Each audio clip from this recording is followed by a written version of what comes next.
ప్రేక్షకులందరికీ నమస్కారం అండి. మీరు ఇప్పుడు చూస్తున్నటువంటి ఈ వీడియో చూడండి. మన విజ్ఞాన వాస్తు నుంచి ఒక పరిపూర్ణమైనటువంటి వాస్తు ప్రకారంగా ప్లాన్ ఇవ్వడం జరిగింది. అయితే ఈ సైజ్ వచ్చేసి 40x45, 45x45 సంథింగ్ ఏదో ఉంది.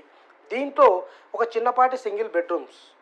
ఈ సింగిల్ బెడ్రూమ్ అనేది ఏ విధంగా వచ్చింది, ఎన్ని పిల్లర్తో వచ్చింది, మనం శాస్త్ర ప్రకారంగా ఎలా ఇచ్చాము, పిల్లర్ మార్కింగ్ తీసుకునేటప్పుడు మనం జాగ్రత్తలు ఎలా తీసుకోవాలి, మనకు అనుకూలంగా ఒకవేళ మనకు నియర్ బై ఉంటే కనుక ఖచ్చితంగా విజ్ఞాన వాస్తు అనేది చెకింగ్ కోసం ఎంత దూరమైనా కూడా వెళ్తుంది. ఎందుకంటే మనకు పిల్లర్లు వేసుకునేటప్పుడే సరైనటువంటి విధంగా మనం ఒకవేళ క్రాస్ చెక్ చేసుకోకపోతే మనం ఇచ్చినటువంటి కొలతలు, మనం ఇచ్చినటువంటి ప్లాన్ అంతా కూడా ఫెయిల్ అయిపోతుంది. సో ఈ వీడియో చూడండి.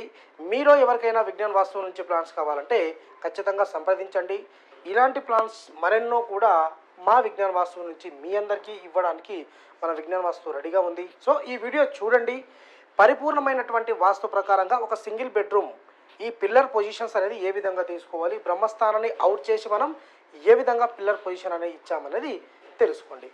నమస్తే వాస్తు పురుషాయ భూషయ్యాభిరత్ ప్రభో మద్గృహం ధన ధాన్యాది సమృద్ధం కురు సర్వదా.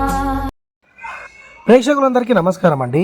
మన విజ్ఞాన వాస్తు ఆధ్వర్యంలో కొత్త ఇంటి నిర్మాణం అనేది స్టార్ట్ అయ్యిందండి. అయితే దాంట్లో ఒక ప్లాన్ ఏ విధంగా వచ్చింది, పరిపూర్ణమైనటువంటి శాస్త్ర ప్రకారంగా ఒక ఇంటి నిర్మాణం ఏ విధంగా చేయాలి అనేది మనం మన విజ్ఞాన వాస్తులో తరచూ వీడియోస్ అనేది పెడుతూ ఉంటాం. అయితే దీంట్లో భాగంగా మనం ఒక ప్లాన్ ఇస్తున్నామంటే ఖచ్చితంగా కూడా క్రాస్ చెకింగ్ అనేది 1-2 సార్లు చెక్ చేసుకోవాలి.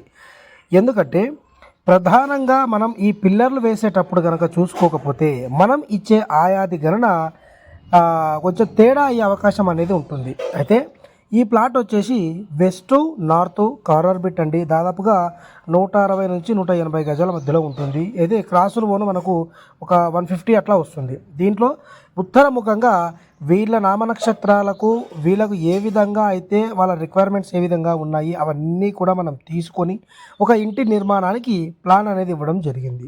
అయితే మనం ఎప్పుడైనా కూడా మీరు గుర్తుంచుకోండి, పిల్లర్లు వేసేటప్పుడు ఈ మర్మాలవి, ఉపమర్మాలవి, తర్వాత సెంటర్ లైన్స్ ఏవైతే ఉన్నాయో జాగ్రత్తగా ఈ సెంటర్ లైన్స్ అనేవి డ్యామేజ్ కాకుండా ఈ పిల్లర్లు ఏ పొజిషన్లో వస్తున్నాయి అనేది ఖచ్చితంగా మనం క్రాస్ చెకింగ్ అనేది చేసుకోవాలి.